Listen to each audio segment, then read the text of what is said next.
So it's 5:02, at least in the UK. Shall we start? What do you think, Annalisa? Yeah, I think it sounds And good to me. just one more minute, perhaps, just to make sure that everybody is on board. Welcome everybody. Hi, Tara, Tammy. Ooh, Tammy. Tammy's another ethical warrior. She's done the course with me, Randy, Andrew, and Annalisa. So good to see you, Tammy. Okay, I think we can start. So, I mean, first of all, apologize because this is the first time I host a LinkedIn audio event. So it's all a bit strange. The technology it just feels a bit like we're still on beta. But anyway, very happy to be here with my colleagues and friends. Annalisa, Andrew, and Randy. So we've got 10 people now. Hopefully more people will join, but we will start. So welcome, everyone. I'm very excited that you're here. So welcome, everyone. I'm very excited to be here with you. My name is Riccardo Sai, and I'm your host today. So I'm originally from Italy. I'm now based in the land of fish and chips. Yes, you got it right, the United Kingdom. So it's the fourth edition of Passion Let Us Here. Conversations about values and their importance as a tool to change our world. The four of us are living proof of the power of this process and the bonding that happens when you create a safe environment for honest and transparent dialogue among individuals. Just a year ago, I haven't met my co-host, but meeting once a week to talk about values led us to share very personal things with each other, support each other, and develop true friendships because we added value to each other. Today, we are closer and stronger together. We have become friends, but we still haven't met in person. Very magical, isn't it? After learning about values together, we began to consider how can we change the world by promising to live our values better and taking action to encourage others to do the same. That was the beginning of this LinkedIn audio event, and that's why we're here. So I hope you like this format. We all love it. This is the fourth edition of this conversation. But let's start with some introduction, shall we? So who are we? I'll start with myself. So my name is Riccardo Sai with double C. Spanish people find it always difficult to pronounce my name, but it's with two C and not with one.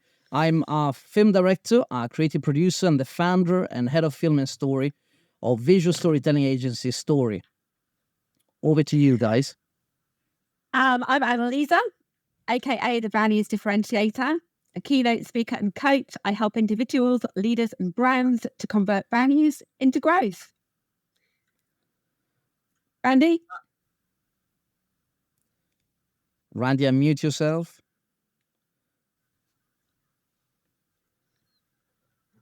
Maybe we'll go to Andrew. Andrew is having issues. Andrew, go first. Hi, I'm Andrew Manns. I'm your friendly neighborhood leadership collaboration specialist, creative progress instigator, and transformation catalyst. Back to you, Riccardo. Thank you. Randy, have you managed to unmute yourself?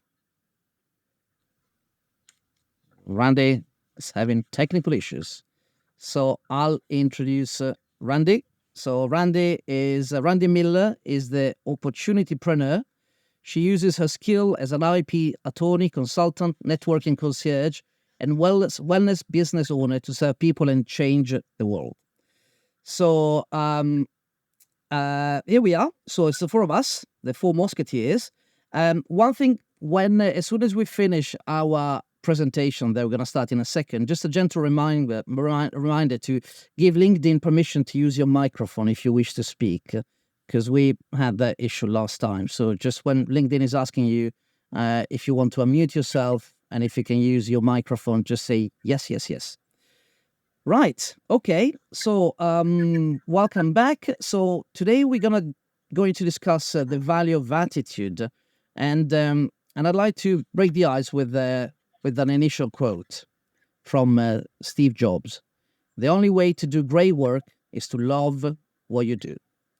So now I will leave it to my dear friends, and we start with Annalisa. So Annalisa, I've got a first question for you. So let's start with you. So how does a leader's attitude affect their decision-making process and ethical conduct?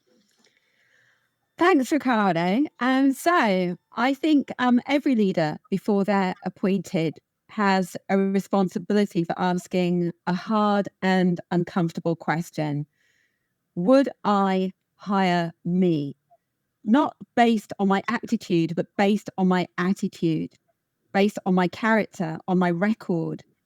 Would I trust someone who mirrored the same characteristics as me and put them in charge of my business, my brand, my organization or institution?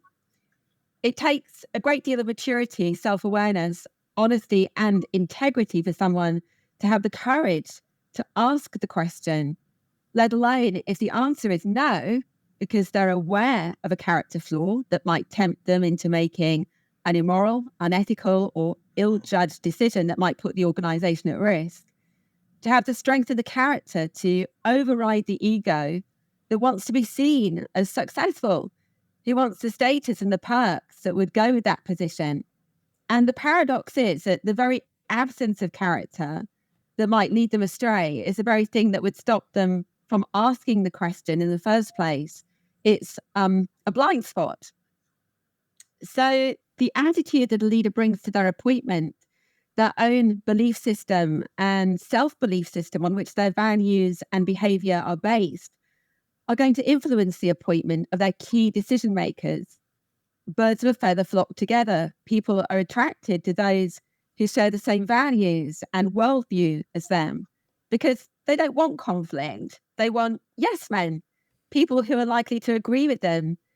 And this reflects a very immature and limiting form of leadership for the leader themselves, who will stunt their leadership growth, but also for the growth of the organization and the potential of the organization to grow. So let's look at a case in point. And I know that not everyone is going to agree with me, but through my filter, the Boris Johnson government springs to mind as a good example of leading a bad example. Because Boris Johnson appointed his cabinet not for their aptitude, but for their attitude, for their loyalty to him, to stand by him through thick and thin, people who wouldn't question him. He hired people who had the same cavalier attitude towards public service. They expected to be respected, but they acted more like media celebrities than elected representatives. His cavalier, I can get away with anything, and frankly, I don't care what you think, was reflected in the cavalier attitude of his ministerial appointments. His newly appointed education minister flipped the bird, gave the middle finger, which basically says, up yours, mate, to a crowd of people who had gathered outside Downing Street to peaceably protest her boss's behaviour. Now, his lack of dignity was mirrored in her lack of dignity. She showed herself up, but like him, she didn't see it that way. The way he showed up at home and abroad, looking as though he'd been pulled through a hedge backwards. Some said it was endearing, but to me, as a leadership coach and trainer, it spoke volumes about his level of respect for his position, the country, and the people he led. His demeanour in the House of Commons was akin to that of a schoolboy, ducking and diving and smirking. He relied on his charm to get him out of a tight corner, but charm and charisma are not enough to sustain a leadership career. Only good character can do that. So he did. We saw an enormous amount of damage to the reputation and the institution of the Conservative Party and how this nation was perceived around the world. So leaders have an enormous responsibility for self-examination and personal growth, coupled with the desire to change, because their attitude, their character, and their values can make or break a brand, an organization, or an institution. Boris Johnson either recognized his flaws or had them pointed out to him, but he had no desire to change, no desire to grow, because I think it was about a week before the mutiny that forced him out, 60 record-breaking resignations in the space of 48 hours, that he made a statement to the press that said there will be no psychological change. Success had to be on his terms. And this again proved to be his downfall, that even his desire to leave a Churchillian-sized legacy was no match for the limitations set by his ego and his poor attitude. So any leaders listening, regardless of how you stand on Boris Johnson, even if you think he was the best prime minister this country ever had, let his leadership ending be a lesson to you. You cannot and will not rise above the constraints of your character. Your character, if it is flawed and not attended to, will lead to behavior and decision-making that will keep a lid on your leadership potential and ultimately dictate how long you last, how far you'll go, and what you'll be remembered for. I'm going to end on a quote by J.C. Watts. Character is doing the right thing when nobody's looking. There are too many people who think that the only thing that's right is to get by, and the only thing that's wrong is to get caught. So thank you, Ricardo. Over to you. Annalisa, what a great answer to my question, and how passionate you are about values. I remember like a few months ago, we recorded a podcast together, and oh my God, you were just on fire. You're so passionate about values, which is great. I really like that. I mean, Thank you. you are actually the reason why we met, the four of us. So I'm eternally grateful to you. So thank you so much. I love your honesty, and personally, I wish there were more politicians as honest and transparent as you are. I don't, are you planning to become politician by any chance? Maybe not. I don't know. You know what? I flirted with the idea, but honestly, politics is just too dirty. I know. It's better to stick to values. Right. Thank you so much, Annalisa. So moving on to our incredible Andrew, who is logging in from America. So Andrew, so welcome to the conversation. So how does a leader's positive attitude impact the overall morale of a team or organization? Thank you for the question, Ricardo. It's my feeling that a leader's positive attitude plays a pivotal role in shaping the overall morale of a team or organization. Consider a bustling office environment. The leader, Jane, is known for her unwavering positive attitude, regardless of the challenges the team faces. She greets each day with a smile and an optimistic outlook. Her demeanor is infectious, and her team members can't help but be inspired by her attitude. One practical lesson that emerges from Jane's leadership style is, and you got to hear this, the power of emotional contagion. When Jane maintains a positive attitude, it ripples through the team like a wave. Her team members begin to mirror her optimism, and as a result, they approach tasks and challenges with greater enthusiasm. In our example, this translates into higher productivity and a more cohesive work environment. Team members are more likely to collaborate, support each other, and overcome obstacles when they share a positive outlook. This illustrates how a leader's attitude can have a direct impact on team morale and consequently overall organizational success. Furthermore, Jane's positive attitude fosters an environment of trust and psychological safety within the team. Team members feel comfortable approaching her with concerns or new ideas because they know she will respond with empathy and openness. This lesson underscores, and you got to hear this again, the importance of approachability and effective communication and leadership. By maintaining a positive attitude and fostering trust, leaders can create a space where team members feel valued, heard, and motivated to contribute their best efforts. The practical main lesson here is that a leader's positive attitude is not merely a personal disposition. It's a potent tool for shaping the morale, productivity, and overall success of a team or organization through emotional contagion, team building, and effective communication. Leaders can create an environment where positivity thrives, resulting in motivated and engaged workforce poised for success. Back to you, Ricardo. Thank you so much, Andrew. And I can confirm that you are a leader with a very positive attitude. And that's definitely one of your characteristics.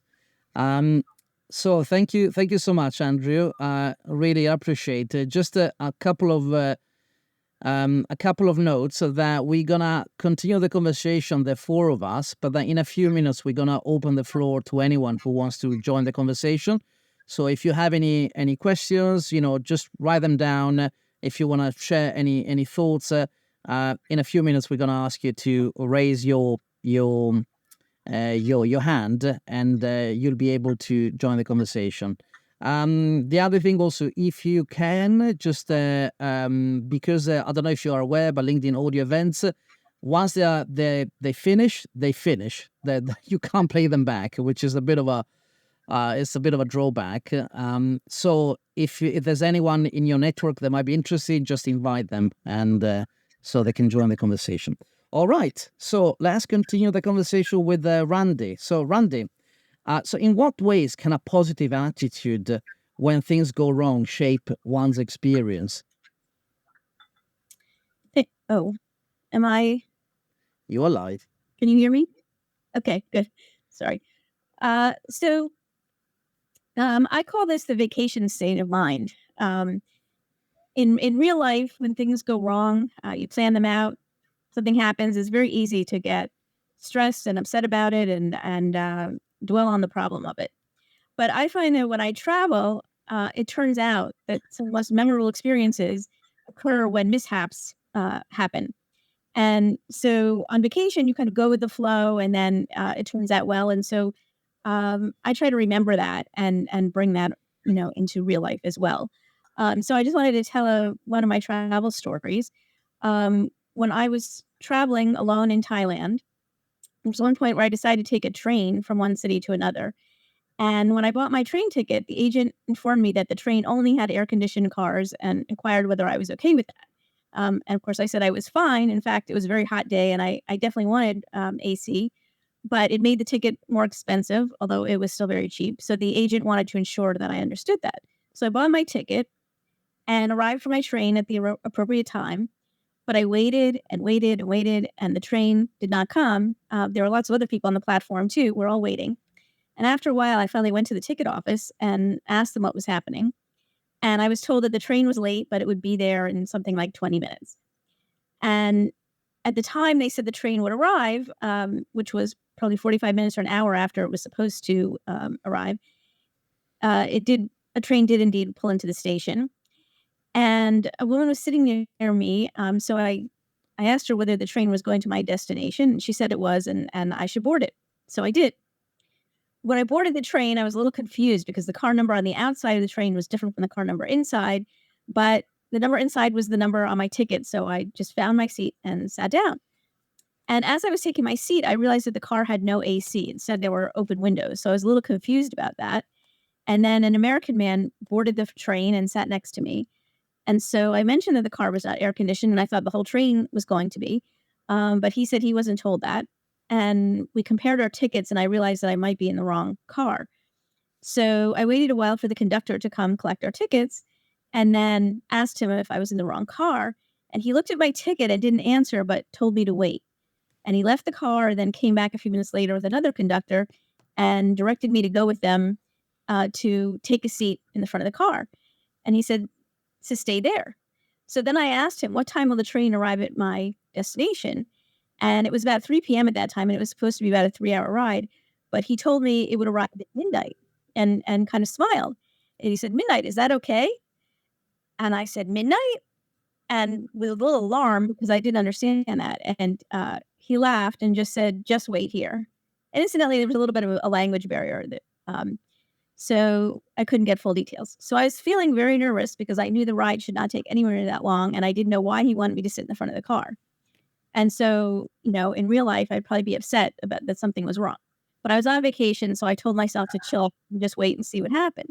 I wasn't meeting anyone at my destination, so if I wound up in the wrong place, it wouldn't be the end of the world. I just have to figure out what to do when I got there. I was mostly anxious because I would end up arriving somewhere at midnight with no idea where I was going to stay. But I just told myself, stay calm, don't worry about it. So after a while, the conductors came back smiling and stood by me for a few minutes as the train slowed to a stop. Then they told me to get up and they helped me get off the train with my bags. And we all walked across the tracks and stood together on the platform at a station that seemed not to be functioning as there were no people there. Well, the train was moving, there was a breeze, but now that it had stopped, it had to have been quite hot. And on top of that, it was late and everyone had been kept waiting for it. By now, I realized that I must have been on the wrong train, but because it was still late because people who had gone on it had also been waiting a long time for it. And I would have expected the people on it to be angry that an idiot American got on the wrong train and was now holding them up and forcing them to sit a hot train. Instead, however, the people were hanging out the windows and smiling and waving at me. I was amazed. And finally, a new fully air-conditioned train pulled up to the platform. The conductors helped me step up onto it, said goodbye. And on the new train, a conductor met me as I boarded and whisked me over to my seat, which was much more comfortable than the seat on the previous train. And as the train took off, I was given a drink and something to eat. I had a good laugh as I thought about what would have happened if I had taken the wrong train at home. I would have been told to get off at the next stop and then had to figure out what to do on my own. But in Thailand, they called the other train, told them where to stop to pick me up, and made an entire train full of people who were already late to wherever they were going wait for me to get on the right train. And nobody was angry about it. They were friendly. They had a great attitude. So at home, when things like that happen, I would normally be upset. I'm going to be late. My plans got messed up or whatever. But on vacation, I thought it was hilarious. And now I love that memory. If I'd gotten on the right train, I never would have had that unique experience and learned about that interesting aspect of Thailand being a service-oriented culture. Well, I don't imagine they would have done that for a Thai person. It was nice that they took care of a guest in their country so well. So I wouldn't call my mistake a failure, but it illustrates the point that there's always something to learn or experience from whatever happens, and one's attitude when things go wrong or failure occurs dictates how a particular event will be experienced. In this story, I could have been upset about the lack of air conditioning and felt nervous and scared, as well as angry that the conductor was not telling me what was happening, that I was on the wrong train, but he was going to get me in the right one. I hate in real life when I don't get information like that. But instead, stayed calm, waited to see what unfolded because I was in vacation mind. So went with the flow, had an experience I wouldn't trade for anything. It was all about having the right attitude. So I try to remember that in regular life and to not to respond to things going wrong with a negative attitude, because that can ruin a whole day or cause a person to be very unpleasant to be around. But a positive attitude can turn things around and lead to memorable experiences or learning and lesson that one wouldn't otherwise have had the opportunity to do. Thank you, Ricardo. What a great story, Randy. Thank you so much. It was, that's really emphasizing the power of storytelling to convey messages. So thank you. So, Annalisa, let's continue with you. So, what role does a positive attitude play in maintaining resilience during life's challenges and setbacks? Thanks, Ricardo. Love that story of Randy's, by the way. I was trying to picture myself what I would have done in that situation. I don't think I'd have remained quite so calm. But anyway, so for me, a positive attitude keeps our tank of hope filled. Hope is the fuel of life. It motivates us to get out of bed in the morning, full of excitement and expectation of the day ahead. Hope is where we find our motivation, our innovation, and our imagination. Creativity and ingenuity are the offspring of hope. It inspires us to envisage our lives and the world as we would want them to be, and it motivates us to take action towards creating that life and that world. Hope inspires us to put our lives at risk to go to the aid of others. It fuels our belief that we can make a difference in the world. It refuses to accept the lies that this is as good as it gets, or I don't deserve better, I'm not good enough, I'll never be clever enough. Hope says that as long as there's breath in your body, you have the tools to engineer a better way, a better day, and a better future for yourself. Hope says, I can get out of this alive. And it says, I'm not defined by my yesterdays. Hope and faith are roommates, whether that is faith in a higher power, someone we trust, faith in ourselves, or all three. Faith is a steadfast, defiant, unshaken belief that we can survive, endure, bounce back higher, turn things around. Faith brings us peace when the world says we should be afraid. So choose fortitude and fight over fear. Even if you lose, and you might, on the world's terms, your spirit, your character will be forged in the fire, and you'll be armed for the next battle that you're called to fight. At any given moment, we can choose to throw a pity party or a power punch. Hope says, throw the power punch. So let's think I've compiled this from a series of memes. I assure you, I speak from experience. Losing my mum, my last surviving and closest grandparent, and my stepfather within the space of 6 years when I was in my 30s, I lived for Monday mornings and work. But on Saturdays and Sundays, I escaped to the bright lights of the shopping centres, or the mall, if you prefer, addicted to buying shiny new objects to mask the grief and the pain that I was feeling, but didn't attend to. And this grew into an addiction to retail therapy that nearly ruined me and stopped abruptly after a shopping binge that brought me to my senses. The next day, consumed by guilt and shame, I still feel that, even now as I relive it. I packed my car up with boxes and bags and armed with receipts. I returned everything. Well, nearly everything the next day. Taking myself in hand, I got on to an even footing again. But in 2012, I was knocked sideways by a series of events. The man that I loved walked out because he thought I loved my job more than I loved him. And then I lost the job, which I was relying on to take my mind off losing the man. Then I lost my car. Well, it was a company car, so I had to give it back. But before I was asked to return the keys, I forced myself to get out of bed and get to an event that exposed me to a talk that changed my life, that fueled me with the desire to overcome my fear of public speaking so that I could do the same for others. But 3 weeks later, I suffered a nervous breakdown.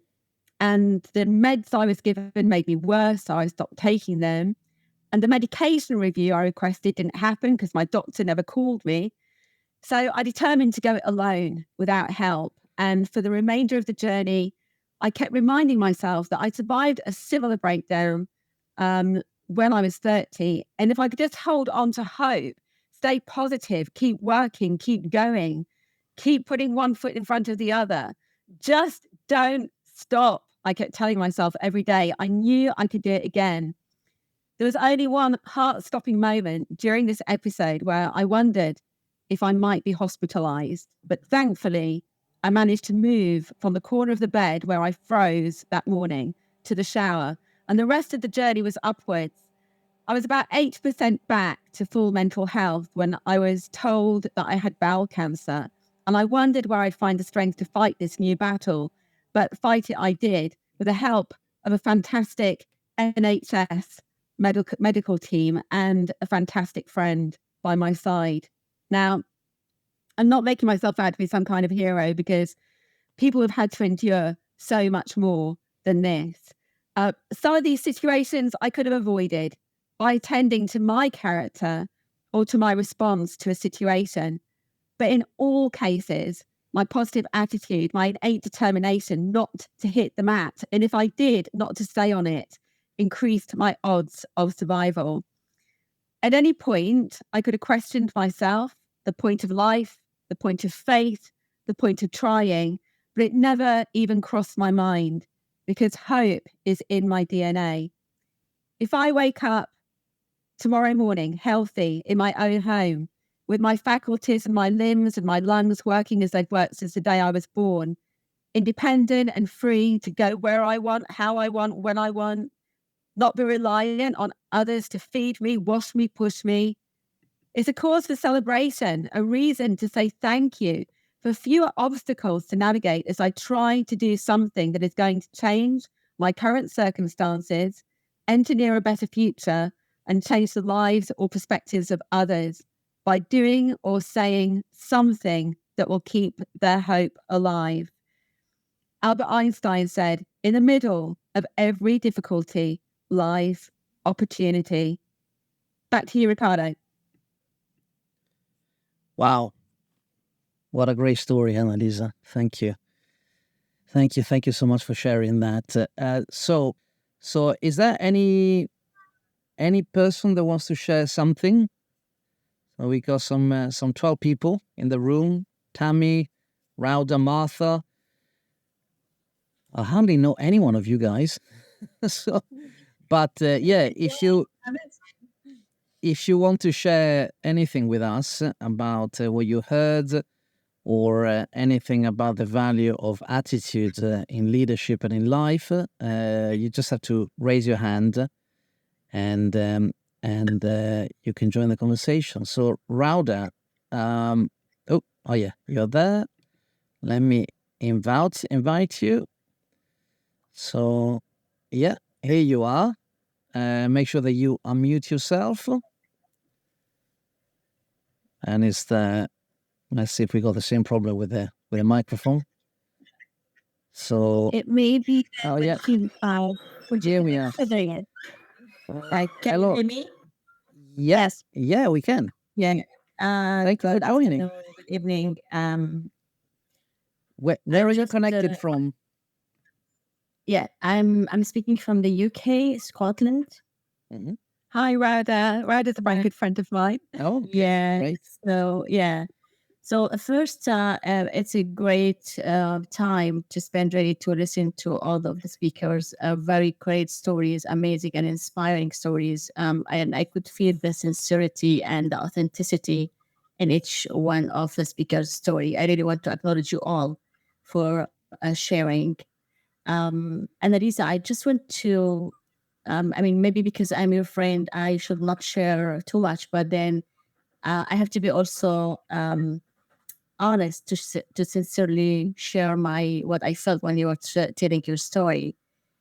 First, I would like to acknowledge you for being vulnerable and sharing your probably downside in front of some of the stages, probably at some of the professionals, which is probably you don't know before.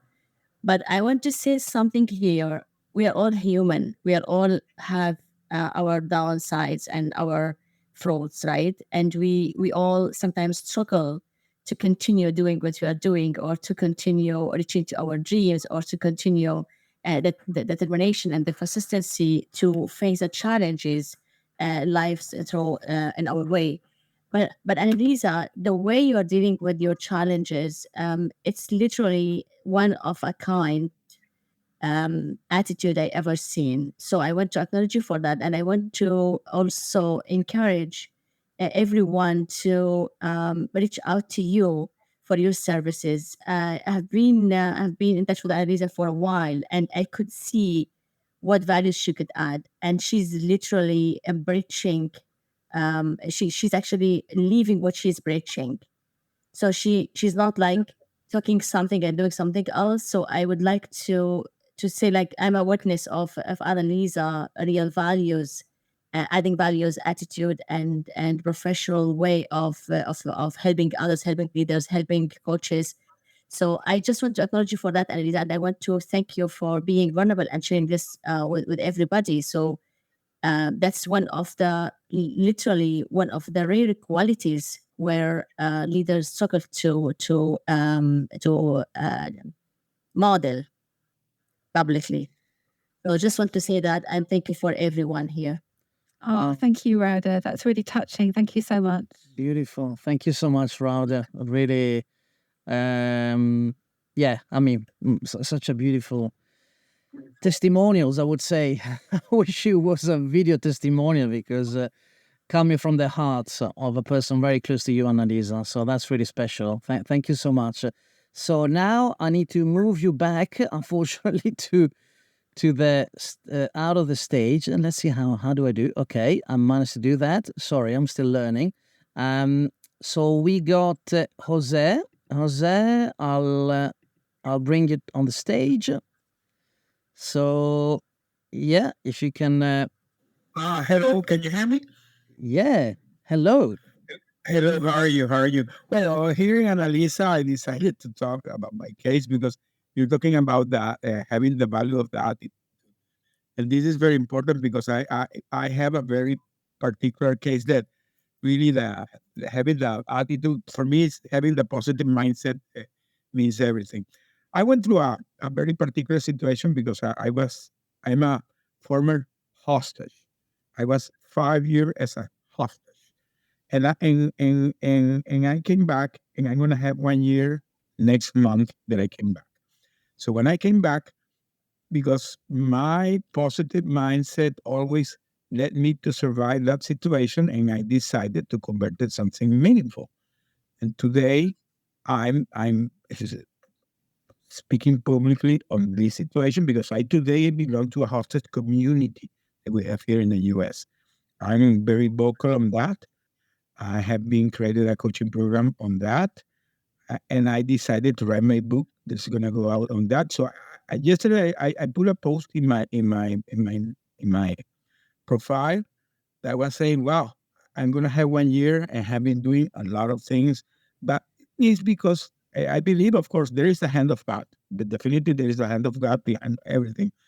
But for me, having being with a guy or having a positive mindset, I think that the attitude that you have in your life, the mindset that you have in your life, the way that you decide to overcome your situation, your adversities, your ordeals, your struggles, it can be anything in your life, but the way you decided to, because this is by choice. This is something that really is by choice. Everybody can do it, is by choice. Everybody can decide if you want to stay in a negative way or decide to handle it in a positive way and move on. That's what I decided. And that's my story. I wanted to share with the people because I think everybody needs to have a positive mindset every. Thank you so much, Jose. Yeah, I remember that we connected a little while ago, and I remember like listening and just reading some of your posts about your story, and what an incredible way of transforming such a negative situation. I mean, 4 or 5 years as an hostage, I can't even imagine. It's the kind of thing that you see in films, but the fact that you went through that, you managed to transform that into a source um, of into a business, but also into a purpose and a mission. Really, I mean, that's extraordinary, and that's also tells a lot about the power of stories as well. And we heard already so many beautiful stories today, so I'm really excited. I mean, that's what I do. So every time I hear an interesting story, I you know, I absolutely. I feel privileged because it's a gift, really, to receive a story from someone. So I'm really grateful for all of your contributions. So I'm gonna move you out of the stage. I know it's always a bit brutal, but we need to do that. So we got some new faces, some old faces, some people that have no idea who you are, but you're always very, very welcome here. So if you want to participate, talk about the value of attitude, if you join us from the beginning, anything that some of our speakers shared before, or there's anything new that you want to share about the value of attitude, please come forward. Don't be shy. And so I forgot to mention something as well. Because of the nature of LinkedIn audio event, so there's not going to be any record of the beautiful conversation that we're having. So we decided to record these, and the idea is to share some of the sound bites mainly on LinkedIn and social medias to basically to let more people know about the importance of values. So if you're not happy with that, just let us know and just send us a message, and we'll take care of that. Okay. So Cheryl, sorry, I'm gonna bring you in on the stage. So Cheryl, hello. Hello, good morning. I am Dr. Cheryl Coley, and I am based in Calgary, Alberta, Canada. It's my pleasure to be here, and I thank Annalisa for the invitation. And I've been Hi, Sarah. hello. I've enjoyed everything I've heard so far. And yeah, this topic of values is something that's very dear to my heart, and I believe should be dear to every leader, actually.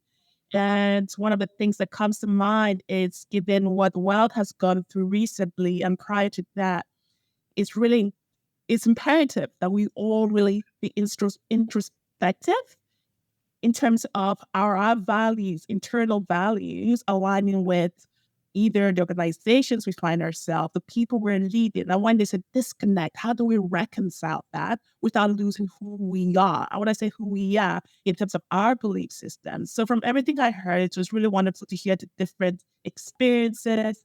And I really hope that this topic of values is raised early before people enter the workforce, actually. So if we ingrain them, I know families ingrain different kinds of values in their children, but even in schools, in colleges, have assignments that talk to values, have discussions, robust, meaningful discussions on values. So yeah, I just wanted to share that, and thank you for the work you're doing.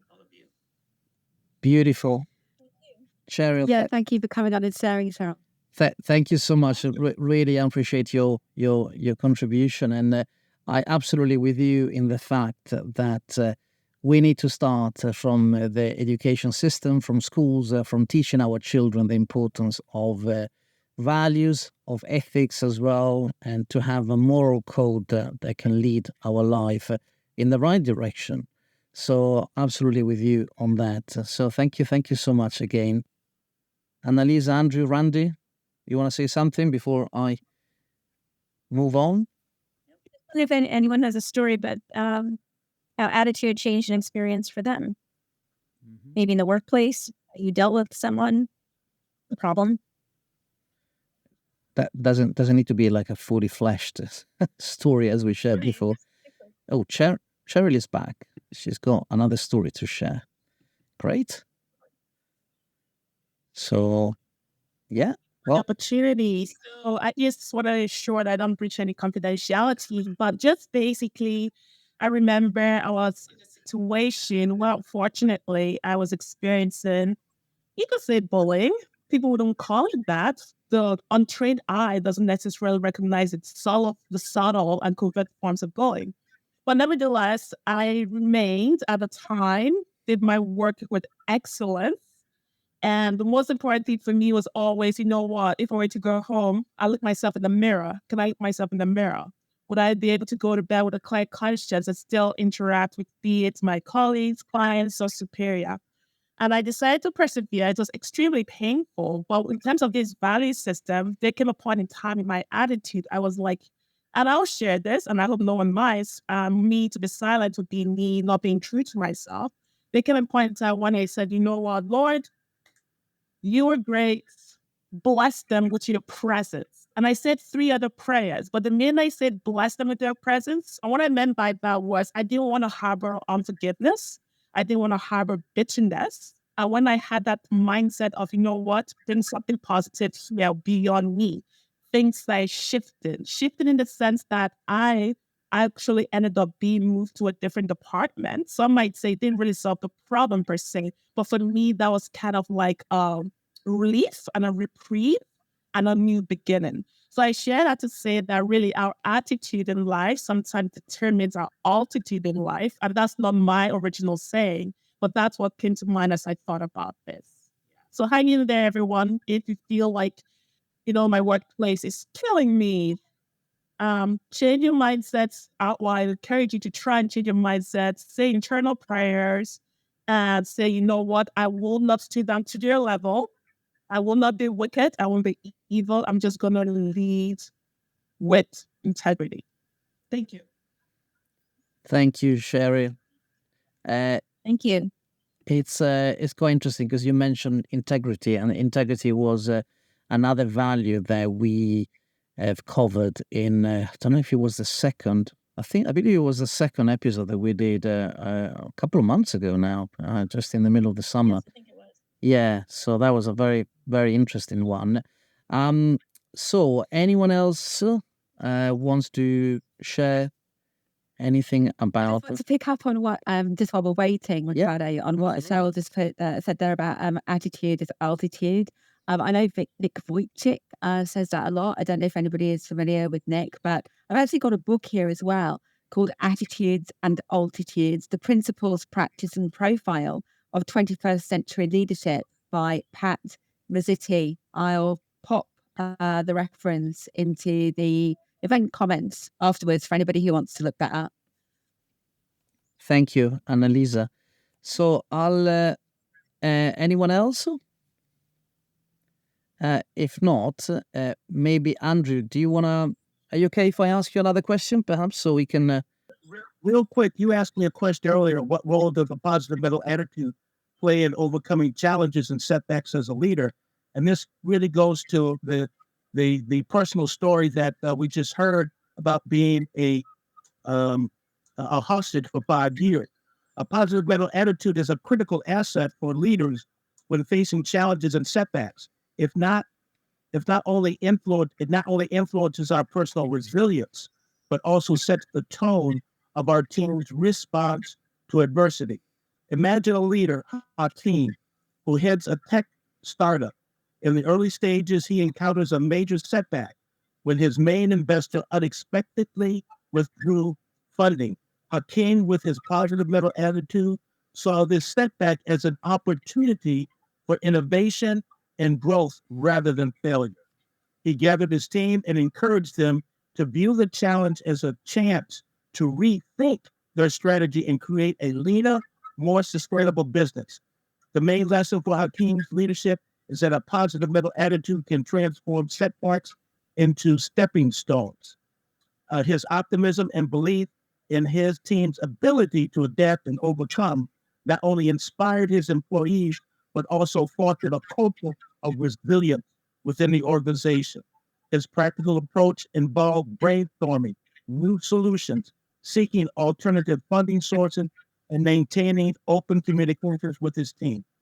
This demonstrates that a leader's positive mental attitude isn't about denying challenges, but rather about embracing them as opportunities for innovation and growth.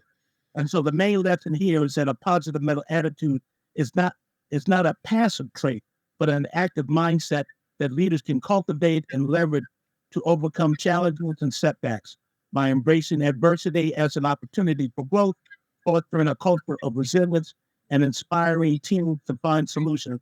Leaders can effectively lead their organizations through challenging times and emerge stronger on the other side. Back to you, Ricardo. Thank you, Andrew. So this is beautiful and is looping together quite a few of the conversation that we had since the beginning. So it's perfect. So I think we're coming up towards the end of this conversation. So we got time for some, maybe one person. If one person wants to join or say something, don't be shy, and we'll be back in a couple of weeks. I can't remember actually. What is the next value? And does someone remember? Because Annalisa, do you remember? Commitment. Yes, commitment. Commitment. Yeah. So in 2 weeks we'll be back at the same time. Just if you follow us on LinkedIn, you'll be able to find more news about the next value, and then we'll be back in 4 weeks with another value as well. So keep yourself. Yeah, I think I'm hosting that one actually. Oh, the commitment okay, one. So good. you can back in the hot seat. That's a treat. No, that's really nice. So I think let's start wrapping up, and so I just wanted to know what you thought of this event. So how was it? And but before we just close everything up, I just wanted to finish with a few quotes. So I'm gonna start with Randy. So Randy, would you like to share a quote to inspire us all? Yes. So when I was in graduate school, I had a poster on my wall which had a picture of a sailboat on the water, and it said, "You cannot direct the winds, but you can adjust the sails." My esteemed co-host Andrew Manns Jr. has now informed me that this saying actually came from the Jimmy Dean quote, "I can't change the direction of the wind, but I can adjust my sails to always reach my destination." Personally, I love water and being on boats. So I love my poster and I never forgot what it said. It stayed with me. And I think sometimes it's difficult to remember that we can always change what happens and find a way to get to where we want to go, or find out that we actually want to go somewhere else just by choosing to change our attitudes. And so, we can't always control what happens, but we can control how we respond to it. And so, not always successful, but I try to remember that when adversity happens. Thank you, Randy. So Andrew, do you want to share with us a quote? Great, thank you. A quick shout out to my friends Paula and Travis who stopped by for this event. My closing quote is this: in the turbulence of change, the leader's positive mental attitude is the compass that guides the organizations through stormy seas, turning trials and tribulations into opportunities for transformation. Back to you, Ricardo, and thank you. Thank you so much, Andrew. So, Annalisa, have you got a quote for us? I have, yeah. But like Andrew, I just want to say hello and give away to Paula as well. And Annette, I can see. Thank you so much for joining, Annette. Jose, which did a great share today, and Louis too. It's good to see you. Of course, Rauda and Cheryl for sharing too. So thank you for joining us. So yeah, and everybody else too. So my quote is, your attitude colors every aspect of your life. It's like the mind's paintbrush. And that was John Maxwell. And I think it's, attitude, like I said, it affects, it shows in our behavior, and it colors our reputation and our legacy as well. So our attitude does go before us. So we need to make sure we have a good one. Thank you, Annalisa. So we're coming to the end. So I just wanted to say that a big thank you to all the participants, all the people that stopped by, even if for a few minutes, or people that stay with us. Actually, most of you stay with us from the beginning. So I'm really, really grateful for your time. So it seems like we're doing something right, which is very, very nice to know. So at the same time, we want to improve this format. So we would like to ask you. So I mean, first of all, your thoughts. Is this the right format? Is this the right platform? Would you do something like that on Clubhouse? Do you think this is a great idea for a podcast, for example? So any tips you have for us, any ideas, any considerations, just share them with us, either on the event poster or with us privately. We would be very, very grateful, because this is still a bit of an experiment for all of us. So we really appreciate any negative feedbacks, but also positive feedbacks. And also, if you can help us reach out to more people, just share your thoughts. Share. I mean, unfortunately, the event, as we know, is gonna die as soon as we close it. That's one of the drawback of LinkedIn.